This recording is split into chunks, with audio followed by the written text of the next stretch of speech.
Resident Evil returns, and if you're looking to jump into the series for the first time, you might be wondering what the hell is going on. Here's a quick and very condensed synopsis of the main Resident Evil story and everything you'll need to know leading into Resident Evil Village. The following contains spoilers. You have been warned.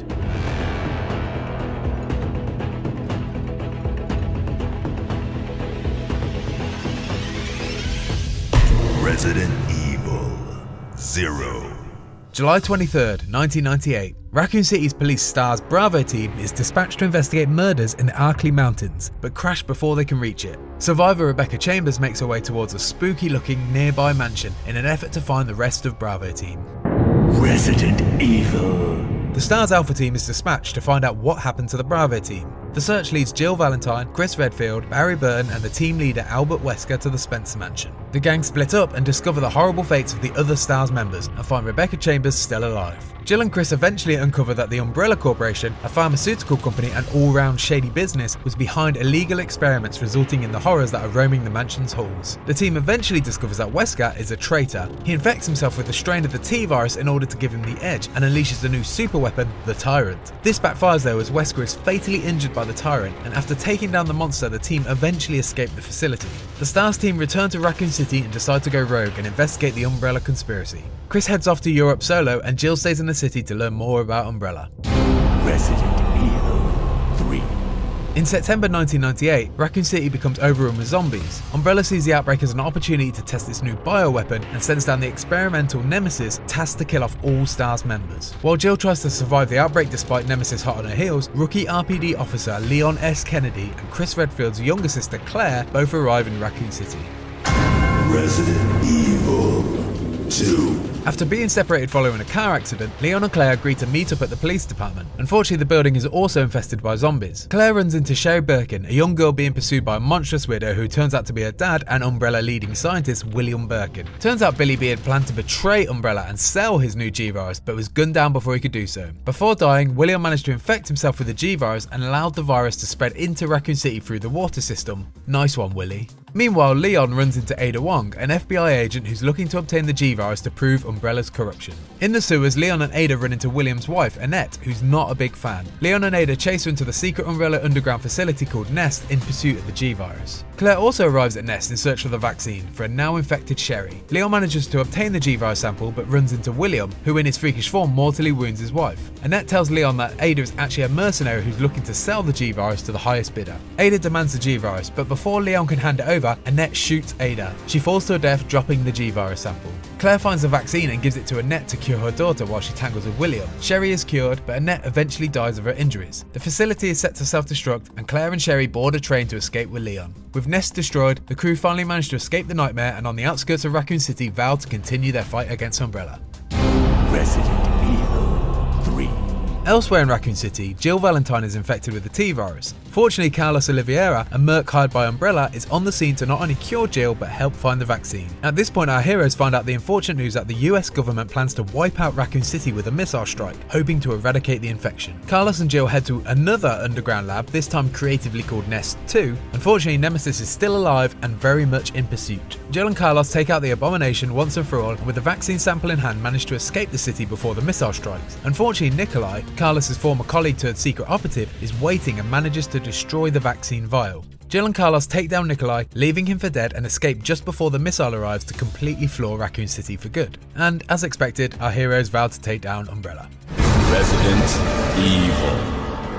3 months after escaping from Raccoon City, Claire Redfield, in search for her brother Chris, attempts to raid the European facility before being captured. Claire is taken to an island prison commanded by Alfred Ashford, the grandchild of one of the founders of Umbrella. An outbreak occurs, of course, and after being freed, Claire gets to work looking for Chris and escaping the island. With there being no sign of Chris, Claire escapes on a plane. Ashford, who it turns out has split personality disorder and often believes himself to be his twin sister Alexia, takes control of the plane remotely and crashes it into another Umbrella facility, this time in Antarctica. It's also worth noting that during the crash, Claire spends a period unconscious here, during which she has a dream that turns out to be the plot of Resident Evil Survivor 2. Weird. Alfred has also flown over in a quest for revenge, and after he's fatally wounded, he frees his sister Alexia, who is cryogenically frozen and riddled with a new virus called T. Veronica. Meanwhile, back on Rockford Island, wouldn't you know it, but Chris has shown up looking for Claire. Instead though, he runs into his old pal Wesker, who's still alive, super strong, and on a mission to find the T. Veronica sample. They both make their way to Antarctica, and Chris finally reunites with Claire, who then defeats a now very powerful Alexia before escaping as the facility self-destructs. Oh, and Chris and Claire vow to take down Umbrella. You seeing a pattern here? Resident Evil 4. 6 years later, Umbrella is long gone due to a government suspension and a stock value crash, basically the lamest way possible. Leon Kennedy, the once RPD rookie, is now a government agent who's sent on a mission to rescue the president's daughter Ashley from her kidnappers in rural Spain. Leon discovers that not only are her kidnappers a cult called Los Illuminados, but they're also infected by a new mind-controlling parasite called Las Plagas. During the rescue, Leon coincidentally bumps into an old flame in the form of Ada Wong, who's not dead and once again on the hunt for the virus. After rescuing Ashley, Leon confronts the cult leader Sadler, and with the help of Ada, they manage to defeat him. Ada, once again showing her true colours, takes the Las Plagas sample and escapes by helicopter, but not before setting the base to, yep, you guessed it, self-destruct. Leon and Ashley manage to escape and jet ski all the way home. Resident Evil 5. 2 years later, with Wesker still on the loose, Chris Redfield and Jill Valentine are working together for the new Bioterrorism Security Assessment Alliance. Chris and Jill follow a lead toward Umbrella founder Oswald E. Spencer and finally come face to face with Albert Wesker, who has killed Spencer. Wesker, seemingly even more powerful than before and now dodging bullets for fun, is more than a match for Chris and Jill. To save Chris's life, Jill sacrifices herself, sending both her and Wesker to their deaths, and Chris, understandably, is sad. Almost 3 years after Jill's death, Chris is tasked with apprehending terrorist Ricardo Irving, who is selling bioorganic weapons in Africa. Along with his new partner Sheva, Chris discovers that the locals are infected by something similar to Las Plagas, later discovered to be called Ouroboros. Chris is also informed by the BSAA that Jill could still be alive. After defeating a mutated Irving, Chris and Sheva learn that Tricell, the company that funds the BSAA, had taken over Umbrella's seedy work in conjunction with a still-alive Wesker and had been conducting human experiments. Unfortunately, one of his victims was Jill, who is also still alive and now under Wesker's control. Chris and Sheva manage to subdue Jill and remove the mind-controlled device before it's too late. Wesker tries to flee on a bomber which crash lands into, of all places, a volcano.